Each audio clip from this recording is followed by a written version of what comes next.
I never in my life went to a leadership conference with kids before, so I'm there right now.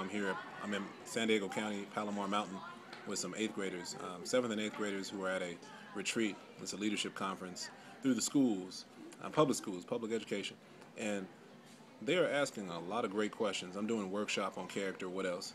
Go figure, right?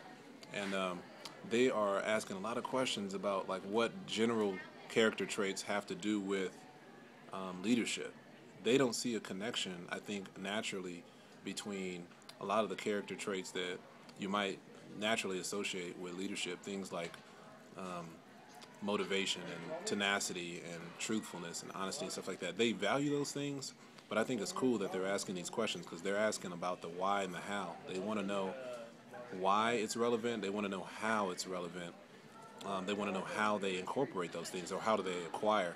We used a quotation today that I thought was cool. It was a Dietrich Bonhoeffer quote, and I said to them that he once said, action springs not from a thought, but from a readiness for responsibility. And I talked to them, and it was cool because they can understand it.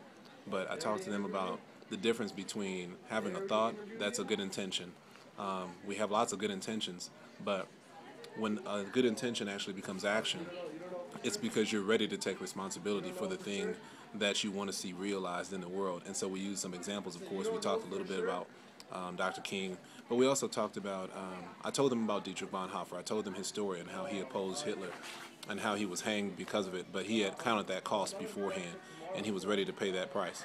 And so you could see the wheels turning, and the kids were kind of like making the connection that when it's under pressure that you determine whether or not someone actually has character. It's when you realize that you are ready to and willing to make proper sacrifices because your motive is pure, that you're ready to actually indulge a great task or an endeavor from a place of character. And it was just cool to see them get that at 7th and 8th grade, which leads me to believe that the early we expose kids to not just the principles of character, because anybody can tell a kid you should be more responsible, but when you tell them why and you explain how and get into those nuances, it becomes living, and you can see the lights kind of come on in their heads, and they begin to ask questions, and they begin to actually engage it like it's their own motivation. They intrinsically actually want to know how to acquire character because you explain the relevance of,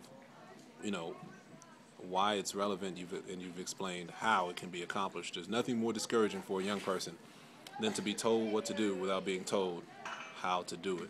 So just a few thoughts from up here on Palomar Mountain, beautiful place you can see, and I'm having a good time hanging out with kids. When you get a chance to influence a kid, make sure you explain to them why and how before you just tell them to go do it.